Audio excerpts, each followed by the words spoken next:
Le commerce remonte à des millénaires et aujourd'hui, on peut se poser des questions effectivement sur le devenir du commerce quand on voit la situation dans laquelle nous sommes. Parler de commerce, c'est parler d'un modèle de société, c'est parler de la vie des gens, la vitalité du territoire.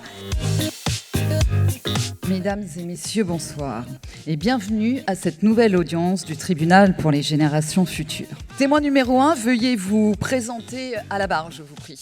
Vous allez être interrogé par le procureur, puis par l'avocat, mais avant cela, pouvez-vous jurer de vous exprimer dans l'intérêt des générations futures? Levez la main et dites « je le jure ».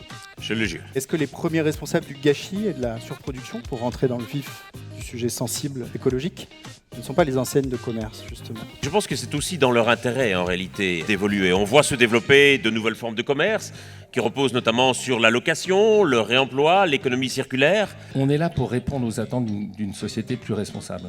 Donc on est aujourd'hui sur des conceptions de MDD où on va sourcer, alors nous pour le coup nos usines elles sont en France, donc c'est assez facile d'avoir le lait en France, les abattoirs c'est pareil, donc c'est 100% français. On se dit finalement le e-commerce ça permet de se substituer à des commerçants qui disparaissent, qui ferment boutique, et en même temps plus il y a de e-commerce, moins il y a de commerçants. Comment on fait pour enrayer ce cercle vicieux? Grâce à la technologie et à Internet, ils ont accès à des marchés qui seraient impossibles.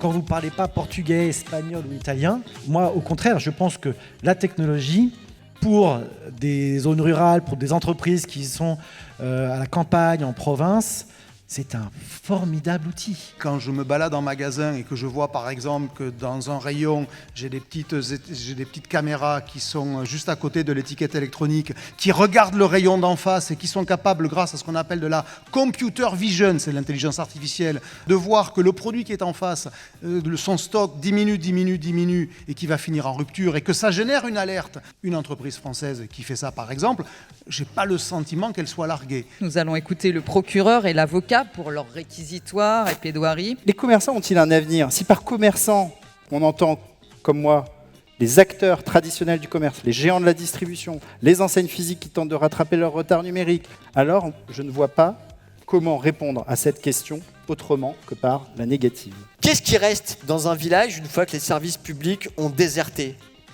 que l'usine a fermé? Je vais vous le dire ce qui reste. C'est le rad, c'est le bistrot du coin, c'est la boulangerie, c'est la supérette. Et quand le rad, la boulangerie ou la supérette ferment à leur tour, alors oui, là c'est un problème. Et là oui, c'est la mort. 18 membres du jury affirment que les commerçants ont encore un avenir. Bravo, oui, oh! Et on va assister maintenant à une table ronde qui prolonge en fait ce procès pour les générations futures. Commerçant, ça se vit, et je peux vous dire que rien ne remplacera jamais la passion, surtout pas l'IA. Il ne faut pas avoir peur que les clients arrivent avec de l'information. Nous, en magasin, on va capter l'humain. L'IA va être utilisée surtout pour aider le vendeur ou le commerçant. L'expertise va revenir toujours, le conseil, au vendeur.